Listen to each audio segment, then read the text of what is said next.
est-ce que je suis jaloux de la générosité de Dieu envers mon prochain? Suis-je jaloux de la générosité de Dieu à l'égard de mon prochain? Lisons, frères et sœurs, Matthieu chapitre 20, versets 1 à 16. Matthieu 20, versets 1 à 16. Jésus qui parle, qui dit: car le royaume des cieux est semblable à un maître de maison qui sortit dès le matin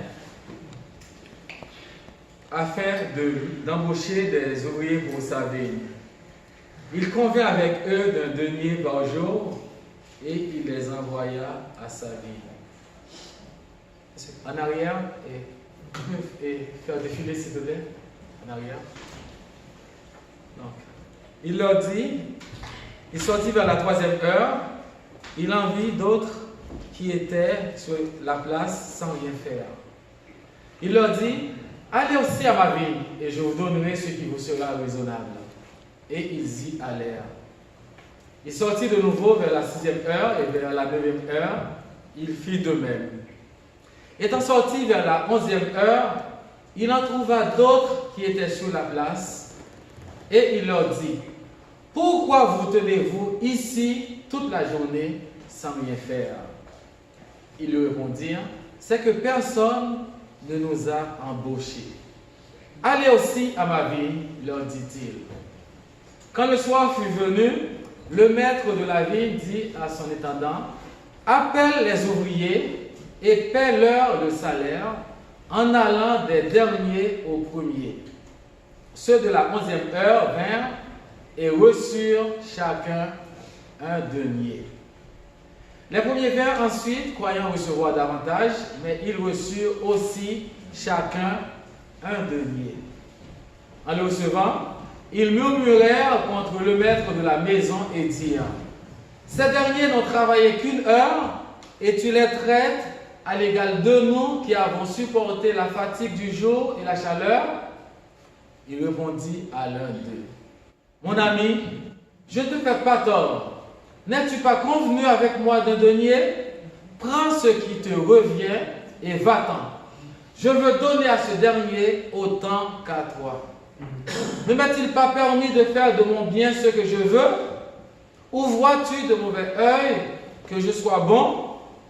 Ainsi, les derniers seront les premiers, et les premiers seront les derniers. Suis-je jaloux de la générosité de Dieu envers mon prochain? Pour aborder la question, nous allons considérer les points suivants. Le contexte de la parabole. L'embauche des ouvriers, selon les versets 2 à 7. Le salaire des ouvriers, versets 8 à 10.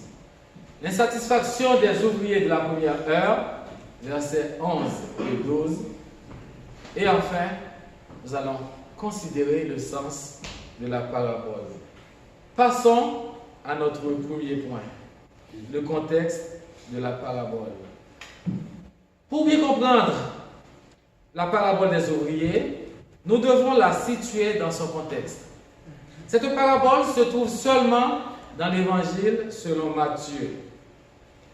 Et elle se situe entre la rencontre avec le jeune homme riche, sur les versets 16 à 26 de Matthieu 19, et le dernier voyage de Christ à Jérusalem avant d'être crucifié. Et cette parabole est encadrée par le verset 30 du chapitre 19 de Matthieu. Plusieurs des premiers seront les derniers, et plusieurs des derniers seront les premiers. Et Matthieu chapitre 20, verset 16, ainsi les derniers seront les premiers, et les premiers seront les derniers. Au chapitre 19, verset 26, un homme riche aborde le Seigneur Jésus et lui pose une question apparemment sincère. Maître, que dois-je faire de bon pour hériter la vie éternelle? Cet homme considère la vie éternelle comme un privilège à gagner plutôt qu'un don à recevoir. Et Jésus va lui dire au verset 21, si tu veux être parfait, va, vends tous tes biens, donne-les aux pauvres, et tu auras un trésor dans le ciel. Puis viens et suis-moi. Verset 22, après avoir entendu ces paroles, ce jeune homme s'en alla tout triste, car il avait de grands biens. Au verset 25, les disciples ayant entendu cela furent très étonnés et dirent, qui peut donc être sauvé? Le contexte immédiat découle de la réaction des disciples à ce que Jésus a dit au jeune homme riche. Pierre, toujours en tête de liste. Pierre, parlant peut-être pour l'ensemble du groupe, dit au verset 27, « Voici, nous avons tout quitté et nous t'avons suivi. » Ne l'a pas quitté, alors qu'est-ce que nous allons obtenir en échange? Comme beaucoup d'entre nous aujourd'hui, Pierre pensait avoir une relation avec Dieu sur la base du mérite. Il ajoutait déjà ses points de mérite. Le message de la parabole peut être résumé dans cette déclaration. Le principe de base dans le royaume des cieux n'est pas le mérite, mais la grâce. Tout le monde va finir à égalité avec le Seigneur, pour ceux qui le reçoivent dans leur cœur comme leur sauveur et Seigneur. Tout le monde a le même salaire dans le royaume de Dieu. Donc, vous comprendrez le proverbe et comment la parabole va l'illustrer. Le Seigneur Jésus a donné cette parabole, la parabole des ouvriers de la 11e heure, pour illustrer et expliquer la réponse à Pierre. Ainsi, il compare le royaume des cieux à un riche propriétaire étant à la recherche des ouvriers pour récolter ses raisins. Je ne sais pas si vous le remarquez, pour s'assurer que les vendanges se fassent à temps voulu, le maître de la vigne s'impliquait personnellement dans le processus d'embauche. C'est une action inhabituelle pour un propriétaire. Il est parti tôt le matin à la recherche des ouvriers réunis sur la place du marché. Et cette pratique est encore courante en Orient et dans certains pays en Haïti. C'est que les ouvriers sans travail se tenaient sur les places publiques tôt le matin en espérant être embauchés par quelqu'un pour la journée. Et à cette époque, la journée de travail s'étalait sur une période de 12 heures, de 6 heures du matin à 6 heures du soir. Pour quelle raison j'en parle? Parce que ce détail est très important lorsque nous allons parler des ouvriers de la 11e heure. J'aimerais nous rappeler, frères et sœurs, tout comme le propriétaire de la vigne est allé chercher des ouvriers pour sa vigne, le Seigneur Jésus est celui qui prend l'initiative du salut. D'ailleurs, il a dit en Luc chapitre 19, verset 10, « Le Fils de l'homme est venu chercher et sauver ceux qui étaient perdus. » Passons à notre deuxième point. L'embauche des ouvriers, selon les versets 2 à 7.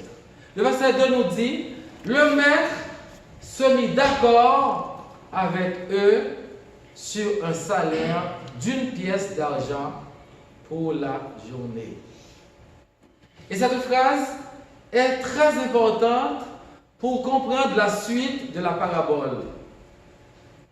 Cela signifie qu'après conclusion de l'accord, le propriétaire envoya des ouvriers dans sa vigne. Les premiers ouvriers sont partis travailler, sachant qu'ils allaient obtenir un denier pour la journée. Un denier équivaut au salaire d'une journée de travail qui permet de nourrir toute une famille. Et les versets 3 à 5 mentionnent 5 groupes de travailleurs. Le premier groupe de travailleurs s'est rendu à 6 heures du matin dans la vigne.